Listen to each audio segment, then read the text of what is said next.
इस वीडियो और एडवोकेट सुबोध गुप्ता के चैनल का उद्देश्य समाज में कानून की जागृति पैदा करना है। यह वीडियो ना तो कोई विज्ञापन है और न ही प्रत्यक्ष या अप्रत्यक्ष रूप से कोई आमंत्रण। वीडियो में कही गई बात कानूनी सलाह नहीं है और न ही एडवोकेट सुबोध गुप्ता इसकी पूर्ण सत्यता और प्रामाणिकता का दावा करते हैं। यह वीडियो अगर शिक्षाप्रद लगे तो लाइक, सब्सक्राइब और शेयर करना मत भूलें।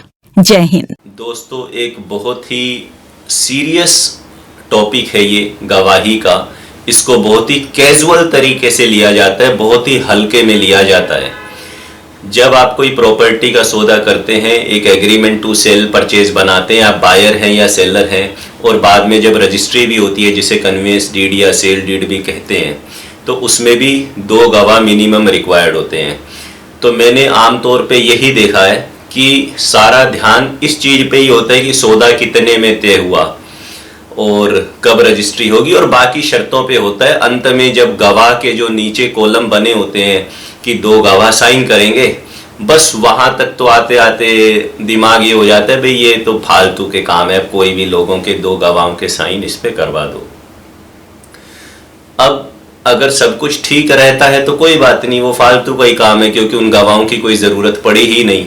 लेकिन अगर आपका डिस्प्यूट हो गया उस प्रॉपर्टी ट्रांजैक्शन में दूसरी पार्टी के साथ और मामला पहुंच गया कोर्ट में, तो उन्हीं गवाहों को बुलाया जाएगा ये पूछने के लिए कि क्या ट्रांजैक्शन हुई थी और ये एग्रीमेंट एग्जीक्यूट हुआ था या नहीं हुआ था, और उस डिस्प्यूट के बारे में उनसे पूछा जाएगा।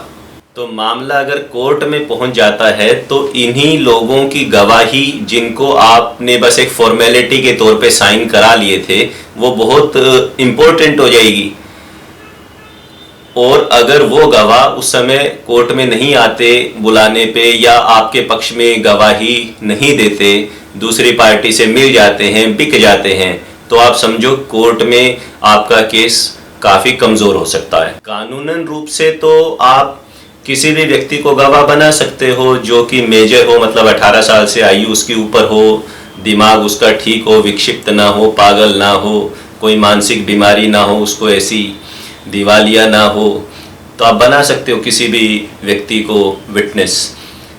परंतु जब आप ट्रांजैक्शन कर रहे हैं प्रॉपर्टी की, तो किसी भी व्यक्ति को उठा के आप विटनेस बना दोगे बिना दिमाग लड़ाए, बिना सोचे, बिना समझे, तो उसका खामियाजा अगर डिस्प्यूट पैदा हो गया तो आपको कोर्ट में भुगतना पड़ेगा। अब मैं इस वीडियो में आपको बता रहा हूं कि कुछ ऐसे लोग, कुछ ऐसे पात्र जिनको कि अगर आप विटनेस बनाओगे तो शायद आपको नुकसान होगा। मेरा पहला सुझाव ये है कि किसी भी अत्यधिक बुजुर्ग व्यक्ति को प्रॉपर्टी ट्रांजैक्शन का विटनेस मत बनाइए, उसके साइन मत करवाइए।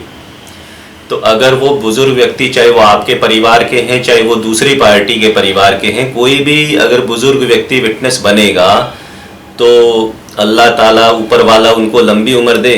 पर प्रॉपर्टी का डिस्प्यूट तो हो सकता है 10 साल चले, हो सकता है 5 साल चले, हो सकता है 15 साल चले, पता नहीं वो बुजुर्ग जीवित रहेंगे भी या नहीं रहेंगे गवाही के दिन तक। और अगर लंबी उम्र है, वो जीवित रह भी गए, तो उनको अनेक तरह की समस्याएं हो सकती है, कोर्ट आने जाने में दिक्कत हो सकती है, उनकी याददाश्त कमज़ोर हो सकती है, उनका शारीरिक स्वास्थ्य खराब हो सकता है। तो उनको कोर्ट में लाना, उनसे गवाही दिलवाना, उनसे ये कहलवाना कि उस दिन क्या हुआ था क्या नहीं, और वो कोर्ट में दूसरे के वकील के सवालों का सामना कर पाएँ और ये सब समस्याएं इस उम्र में झेलें, तो आप क्यों उन्हें परेशान करना चाहते हो।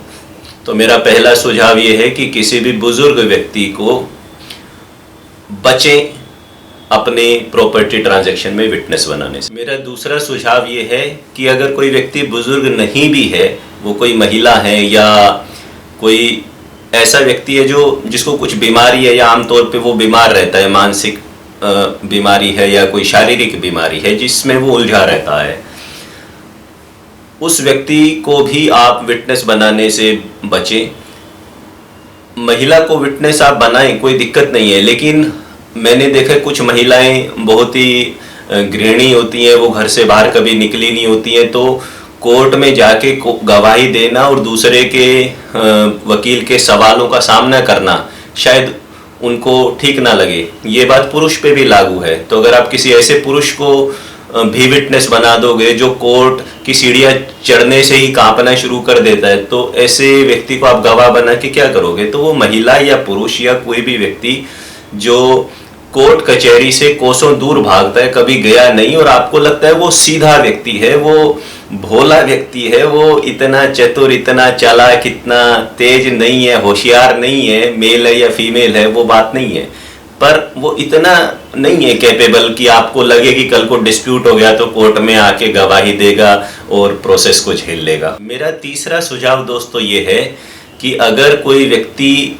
आप अपने पिता को, भाई को या पत्नी को विटनेस बना रहे हैं, तो कहीं ना कहीं वो इंटरेस्टेड पार्टी लगते हैं, वो न्यूट्रल विटनेस नहीं लगते। कोर्ट में जब गवाही होगी तो दूसरे पक्ष का वकील बोलेगा, जनाब ये तो इसका भाई है सगा, ये तो इसके पक्ष में ही गवाही देगा, तो इसकी गवाही न्यूट्रल नहीं है, इसका इसके साथ संबंध है। तो अगर आप अपने निकट संबंधी को विटनेस बनाओगे तो भले ही वो सच भी बोल रहे हो, पर सामने वाले को और कोर्ट को ये एनालाइज करने का और कहने का एक मौका मिलेगा कि जनाब ये तो इसका रिश्तेदार है, ये तो इसकी बीवी है, ये तो बोलेगी इसके फेवर में, इसकी गवाही ट्रस्टवर्दी नहीं है, ये न्यूट्रल नहीं है।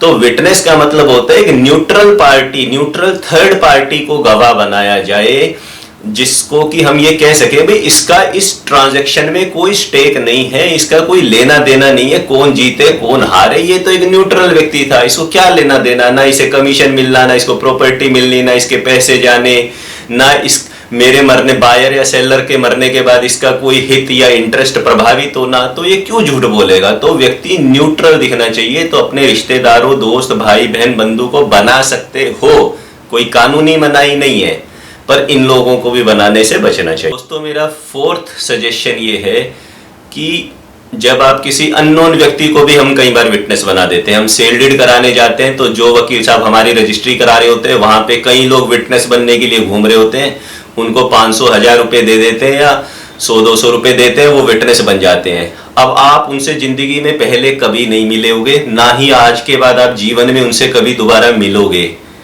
और ना ही वो आपको जानते, ना ही आप उनको जानते।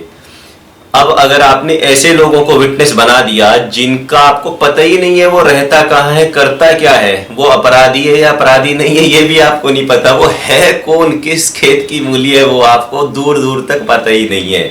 तो कल को कोई डिस्प्यूट हो गया मेरे भाई, तो आप उसको कैसे पकड़ के लाओगे कोर्ट में, कैसे ढूंढोगे उसको, वो क्यों आपकी बात मानेगा, क्यों वो आएगा, कैसे कैसे मैनेज करोगे? और अगर वो अननोन व्यक्ति है जिसको आप जानते ही नहीं, तो पहली समस्या तो ये होगी कि वो आप उसे ढूंढोगे कैसे कोर्ट में लाने के लिए। दूसरी बात, क्या पता वो व्यक्ति कोई आपराधिक छवि का व्यक्ति हो जिसको आपने गवाह बना दिया, क्योंकि आप तो उसे जानते नहीं थे। तो जिसको आप गवाह लाए तो पता लगा उसी के ऊपर 420 और चीटिंग के और मर्डर के और चाकू मारने के और चोरी के इल्जाम लगे हुए हैं। तो दूसरा वकील बोलेगा कोर्ट में, देखो जनाब ये इनका गवाह है जो गवाह के रूप में लाए, इसका खुद का कैरेक्टर देख लो पहले गवाह का, इसके खिलाफ तो खुद ही 420 के 4 मामले दर्ज हो रखे हैं, और ये 2 अन्य केसों में झूठी गवाही देते हुए कोर्ट में पकड़ा गया था, इसमें मुकदमा चल रहा है झूठी गवाही देने का, तो इसकी गवाही तो ट्रस्टवर्दी है ही नहीं। तो ऐसे लोगों को भी गवाह बनाने से बचना चाहिए। मेरा 5वां सुझाव ये है दोस्तों कि अमूमन आमतौर पे जो प्रॉपर्टी डीलर ट्रांजैक्शन करवा रहा होता है, सौदा करवा रहा होता है, वही उस एग्रीमेंट पे साइन कर देता है एज ए विटनेस, और अपने ही किसी एसोसिएट या अपने ऑफिस में कोई दूसरा उसका जूनियर हो, चमचा हो, उसके भी साइन करा देता है, हो गई विटनेस। तो प्रॉपर्टी डीलर विटनेस बन रहे ट्रांजैक्शन का, उसमें कोई बुराई नहीं है, बन सकता है, ठीक है, लेकिन यहाँ पे यही बात ध्यान रखने योग्य है कि कई बार प्रॉपर्टी डीलर सेलर का होता है, उनके बहुत अच्छे संबंध होते हैं सेलर से, या कई बार बायर का होता है, बायर से उस प्रॉपर्टी डीलर के बहुत घनिष्ठ संबंध होते हैं। तो भाई साहब वो जो प्रॉपर्टी डीलर है, जो तुमको हो पसंद वही बात कहेंगे, तुम दिन को अगर रात कहो तो रात कहेंगे, वो इस फिलोसफी पे चलते हैं। जिस पार्टी के लिए वो काम करते हैं मेनली, वो उसी के फेवर में सब कुछ बोलेंगे, भले ही उसके विटनेस ने उसको साइन किए, वो मुकर जाएगा, वो प्रॉपर्टी डीलर दूसरी पार्टी से मिल जाएगा, क्योंकि वो उसका दोस्त था, पुराना जानकार था, करीबी था, उसके साथ उसके सौदे होते रहते थे, आप उसके लिए एक नए व्यक्ति थे। तो अगर आपका भी अलग प्रॉपर्टी डीलर है जिससे आपके घनिष्ठ संबंध है और उसका भी एक प्रॉपर्टी डीलर है जिससे उससे घनिष्ठ संबंध है, दोनों प्रॉपर्टी डीलर साइन कर रहे हैं तो कोई दिक्कत नहीं है। पर अगर प्रॉपर्टी डीलर साइन कर रहा है तो आप ये ध्यान रखना कि वो प्रॉपर्टी डीलर अगर आपके फेवर में ही गवाही देगा, ऐसा आपको यकीन है, तो उसे गवाह बना लेना, वरना उसे भी गवाह मत बनाना। तो आपको इन बातों का ध्यान रखना है गवाह चुनते समय। आप किसी दोस्त को बना सकते हो, किसी कॉमन फ्रेंड को बना सकते हो, जिस एरिया में आप रहते हैं वहाँ कोई प्रभावशाली व्यक्ति हो, जो लोकप्रिय व्यक्ति हो, जिसे सब जानते हो, उसको आप गवाह बना सकते हो। कोई और अन्य ऐसा समाज सेवक हो वहाँ पे जिसकी निष्पक्षता आमतौर पे मशहूर हो, उसको आप बना सकते हो। तो इस प्रकार के कुछ जो अड़ोस पड़ोस में लोग हैं समाज में, उनको आप बना सकते हो। किसी को भी बना सकते हो जो एटलीस्ट न्यूट्रल दिखे। गारंटी तो किसी की नहीं है कि कोर्ट में कोई क्या बोलेगा, फिर भी बचाव के ये कुछ रास्ते हैं। और विटनेस का रोल ये नहीं होता कोर्ट में कि एग्रीमेंट में या जिस चीज पे वो विटनेस बना है कि उसके अंदर क्या कंटेंट है, क्या लिखा है, वो गलत है या सही है, वो उस बात का विटनेस नहीं है। विटनेस वो सिर्फ इस बात का है कि ये एग्रीमेंट, ये डॉक्यूमेंट एग्जीक्यूट हुआ था, बना था, मेरे सामने बना था, इस जगह पे बना था, इस दिन बना था और मेरे सामने साइन किए गए थे। और वो साइन जब किए गए थे वो बिना किसी फ्रॉड के, दबाव के, जोर जबरदस्ती के किए गए थे। कोई ऐसा माहौल वहां पे नहीं था। वो सिर्फ इस चीज का विटनेस है। तो कल को कोई डिस्प्यूट पैदा भी हो गया तो विटनेस इस चीज के लिए लायबल नहीं है कि वो बताए कि उस एग्रीमेंट में क्या क्या शर्तें लिखी थी। उसे ये तो पता होना चाहिए गवाह को कि हाँ भाई ये एक एग्रीमेंट हुआ था प्रॉपर्टी सेल परचेज का, उसमें क्या क्या लिखा था ये बताना विटनेस की लीगल लायबिलिटी नहीं है। उसके अंदर गलत बात भी लिखी है उसके लिए भी विटनेस जिम्मेदार नहीं है। विटनेस तो सिर्फ उस ट्रांजैक्शन की वैलिडिटी और ऑथेंटिसिटी कंफर्म करने के लिए with respect to the place, with respect to the date, execution, signatures, no fraud, no coercion, no pressure, no fear वाले सर्कमस्टांसिस थे, इनके लिए विटनेस है। विटनेस को और किसी चीज के लिए जिम्मेदार नहीं ठहराया जा सकता, परंतु कोर्ट अगर बुलाएगी विटनेस को तो विटनेस ड्यूटी बाउंड है, कोर्ट में उसे जाना पड़ेगा, वो भाग नहीं सकता अपनी लायबिलिटी से अगर कोर्ट उसको बुलाती है एज ए विटनेस। और अगर आपको लगता है 2 विटनेस पर्याप्त नहीं है तो ऐसी कोई पाबंदी नहीं है कि आप 3 विटनेस नहीं बना सकते, 4 विटनेस नहीं बना सकते या 5 विटनेस नहीं बना सकते। आप ज्यादा विटनेस बना लीजिए, कोई आपको मना नहीं कर रहा है। अगर गवाह झूठी गवाही देता है कोर्ट में तो आप उसे प्रोसिक्यूट कर सकते हो, कोर्ट उसके खिलाफ मुकदमा चला सकती है झूठी गवाही देने का, उसको जेल हो सकती है। तो विटनेस को ध्यान से चूज कीजिए क्योंकि डिस्प्यूट के समय इनका रोल बहुत इंपॉर्टेंट हो जाता है। कोर्ट में ये कहने से काम नहीं चलता कि इस सच्चाई को खुदा जानता है, इस बात का खुदा गवाह है।